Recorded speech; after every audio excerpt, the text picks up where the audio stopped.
In the kingdom of Aurea, the king and his knights ride through the hills as they chase a dragon. They follow the beast into a cave, where the group sees something that leaves them in shock. At that moment, the dragon flies in and breathes fire to kill most of the knights in one go. Then she uses her tail to capture the remaining knights one by one and kill them too. Lastly, she approaches the king, who falls to his knees to wait for the end. Many centuries later, in a land in the north, Floria and Elodie are chopping whatever wood they can find. They're the daughters of the local lord and are trying their best to help their people, who are suffering from hunger and cold because the winter is ravaging the land. More and more people are leaving every day, which means they may not have a town at all soon. Suddenly, the sisters see a carriage come by, which is strange because they never get visitors. They rush back to their home to find their father Lord Bayford and stepmother Lady Bayford talking to a nun, who says Elodie will do before leaving. Lord Bayford then tells Elodie that the royal family of Aurea wants her to marry their prince. At first, Elodie refuses, but Bayford changes her mind when he points out that their town will receive enough money to save their lives for many years to come. Sometime later, the family sails to Aurea. When they get close to their destination, the ship enters a very thick mist, and the group gets scared of some creepy figures in the dark, but they turn out to be two giant dragon statues. Once they land, the family is amazed by how prosperous the land is and the magnificence of the castle. The servants take them to their rooms and inform them they'll meet the royal family the next day. Elodie goes to the balcony to admire the view and notices on another balcony a girl her age, who is soon taken away by a maid. That night, Elodie can't sleep, so she keeps herself busy drawing. Then she goes to the balcony to get some fresh air and notices there are no lights in the other girl's room. She's also surprised to see torches in the distance, meaning someone is going up the mountain in the middle of the night. The next day, Elodie's family meets the royals. Queen Isabel sends Elodie to spend some time with Prince Henry before the wedding. After the initial awkwardness, Elodie and Henry hit it off and have a very pleasant conversation. After Henry compliments Elodie's artistic skills in her letter, Elodie asks about the torches she saw last night. Henry explains it's one of 3 ancient ceremonies that honor their ancestors. That's why the wedding is on the same day. Meanwhile, in the castle, Lord Bayford finishes discussing the deal with Isabel and looks very upset. Lady Bayford tries checking on him, but he snaps and promises nothing is wrong. Afterward, Lady Bayford tries to chat with Isabel, who doesn't take it well. When Lady Bayford explains she thinks the families should bond and get along, Isabel says this is only a transaction born out of necessity. She needs a princess and Bayford's land needs money. She also reminds Bayford that she's the daughter of a rope maker, so she shouldn't forget her station. Lady Bayford notices that Isabel says Elodie's name wrong and tries to correct her, but Isabel doesn't care and leaves. In the evening, a worried Lady Bayford goes to tell Elodie that there's something suspicious going on, so she thinks the wedding should be cancelled. But before they can discuss things further, Lord Bayford shows up and sends everyone to bed. The next morning, the maids help Elodie get ready for the ceremony. She's given a beautiful dress that includes a blunt dagger and a diffuser with perfume. The wedding goes well. Henry and Elodie exchange rings, share a kiss, and Elodie is given her own crown. Afterward, Elodie says goodbye to her family and gets on a carriage with Henry, who explains they'll join the ancient ceremony on the mountain. They go up a rocky set of stairs and Elodie is shocked to find a bunch of people wearing creepy golden masks, not to mention Isabel dressed like a nun. The queen gives Elodie a coin saying she'll be helping protect the kingdom. Then they go inside as Isabel shares a story. When their ancestors arrived on this island, they discovered a dragon lived there as the last of its kind. The dragon attacked the village as soon as it saw the humans settle down. So the king gathered his soldiers and tried to fight the beast. However, the dragon killed everyone except the king, who had to give up his 3 daughters so the island could be shared. As she listens to the story, Elodie notices how everyone stares creepily at her and the fact they're crossing a dangerous bridge above a chasm. Then Isabel explains the king's sacrifice is what they celebrate every generation before cutting Henry's and Elodie's hands. She pushes them together to mix their blood and covers them with a cloth, announcing that Elodie is now officially of royal blood. Next, Elodie throws the coin into the chasm, thinking it's the end of the ritual. Henry picks her up to carry her through the bridge, only to suddenly apologize and throw her into the chasm too. Screaming as she falls, Elodie hits a bunch of branches until she lands on a mud puddle and passes out. She wakes up moments later with various bruises on her body, but she still stands up and starts yelling for help. There's nobody left on the bridge, however her voice does wake up the dragon hidden deep in the cave. Then Elodie cries as her desperation turns into fury and she tears the fancy jewelry off before trying to climb out. Unfortunately, she falls again and gets another injury. At that moment, she sees other jewelry that doesn't belong to her and realizes the royals have been sacrificing girls to the dragon for years. Suddenly, she hears a noise and turns around to notice a light inside a cave, so she goes inside to find a bird on fire. Elodie immediately uses some dirt to put the fire out, but it's too late. The bird is already dead. Suddenly, a roar echoes in the cave and hundreds of birds on fire come out, flying above Elodie for a few minutes before they drop dead around her. With the little bodies serving as lights, Elodie tries to look for an exit only to freeze when she sees the dragon coming. Elodie runs to hide behind a stalagmite as the dragon starts talking. saying that every generation of royalty must pay and that she can smell it in Elodie's blood. Looking at her scar, Elodie realizes the ceremony is done to trick the dragon. The dragon tells Elodie to run, and she does so as she screams, managing to enter a tunnel as the dragon breathes fire behind her. The flames enter the tunnel too, but Elodie manages to find a safe spot just in time.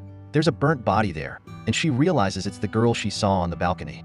When she hears the dragon coming after her again, Elodie tries to escape through a small hole, only for her dress to get stuck in it.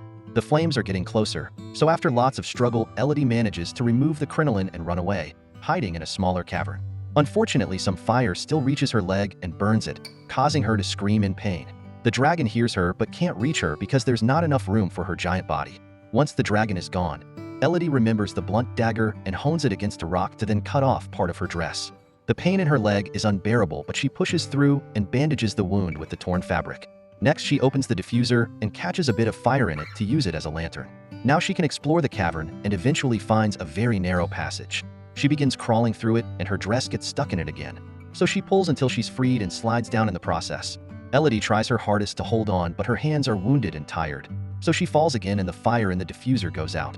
Refusing to give out, Elodie stands up and holds onto the wall to walk, determined to reach a light she sees in the distance.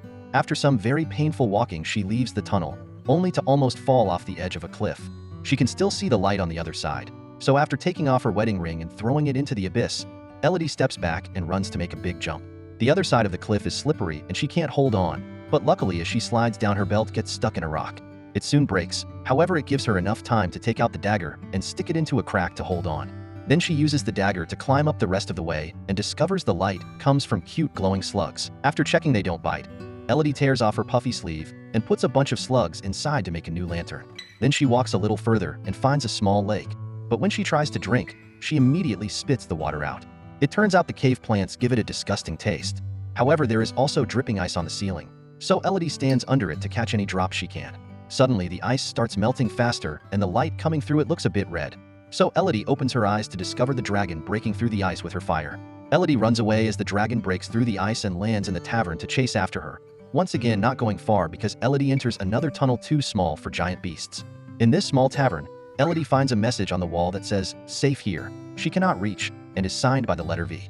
As she looks around, Elodie finds the dresses of many girls, and on another wall, their names added through the years, including the V that belonged to a girl named Victoria.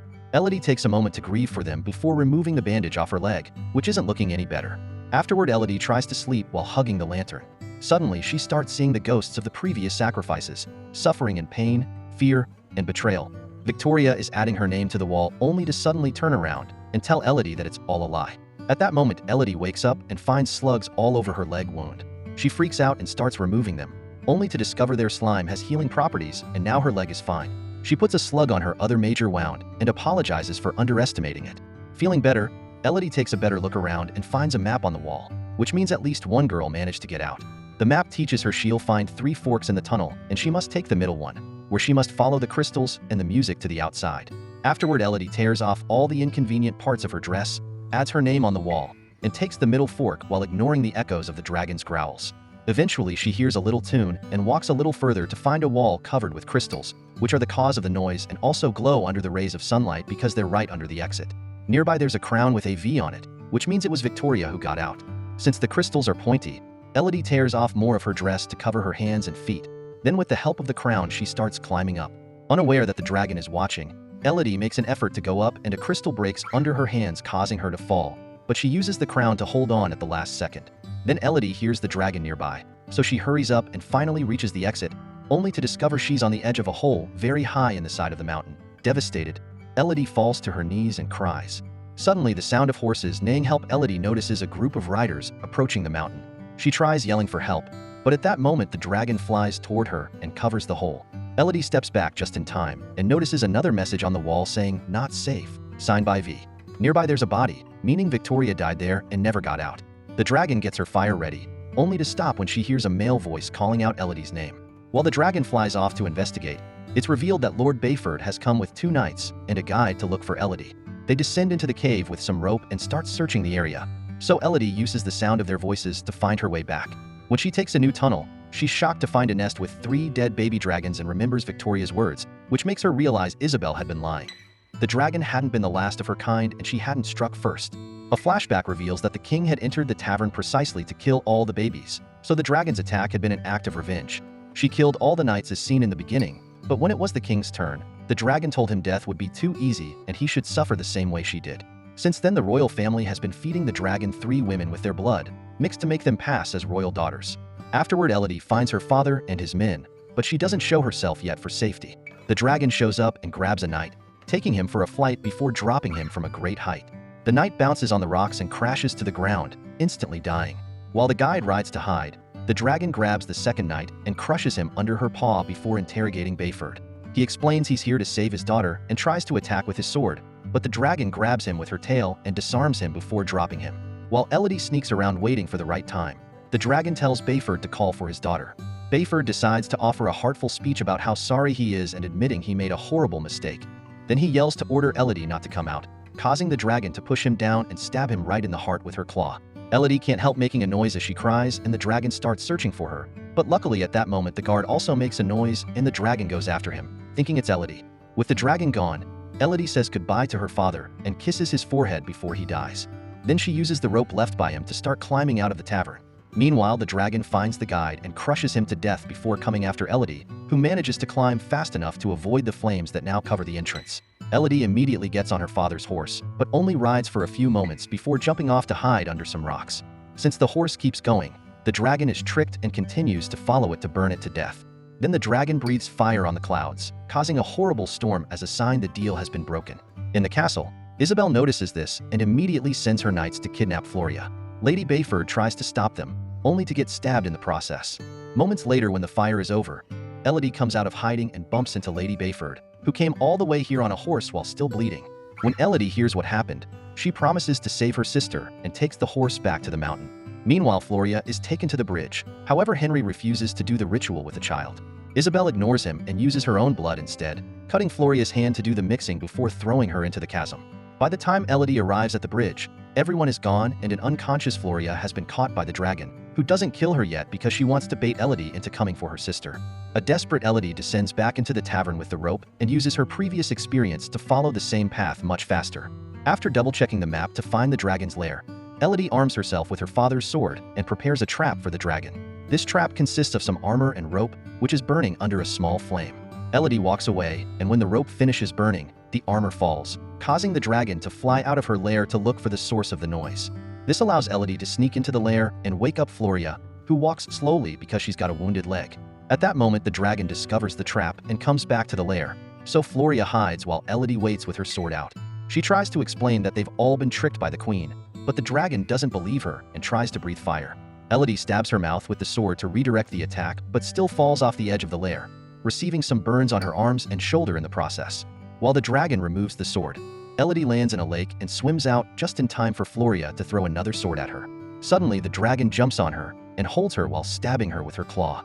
Before she can kill her, Elodie takes out the dagger and stabs the dragon in the eye, causing her to throw Elodie away. Next, Elodie grabs the sword again and runs toward the dragon, who has trouble seeing with one eye. She manages to stab the beast in the chest, however it doesn't cause much damage and the dragon grabs her again. Elodie then stabs the dragon's paw, making her drop her again.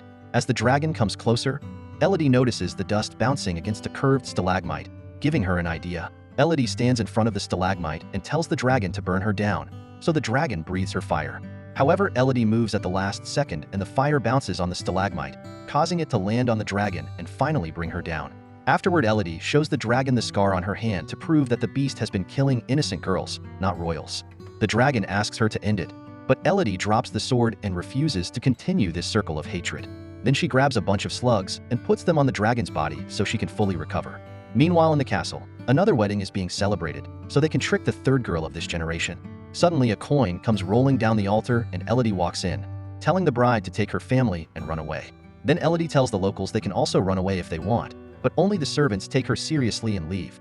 At that moment, the dragon shows up and breathes fire on everyone present, killing Isabel and every person in the royal line to finally end it. As everyone panics, Henry closes his eyes and accepts the punishment because he knows he deserves it. Soon the castle crumbles down, but Elodie walks away with her head held high. A few days later, Elodie, Floria, and a recovered Lady Bayford get ready to leave in a ship full of gold and supplies for their people. They agree to run their land together, and Elodie even starts calling Bayford mother instead of stepmother. During the trip home, the dragon flies nearby and shares a nod of mutual respect with Elodie.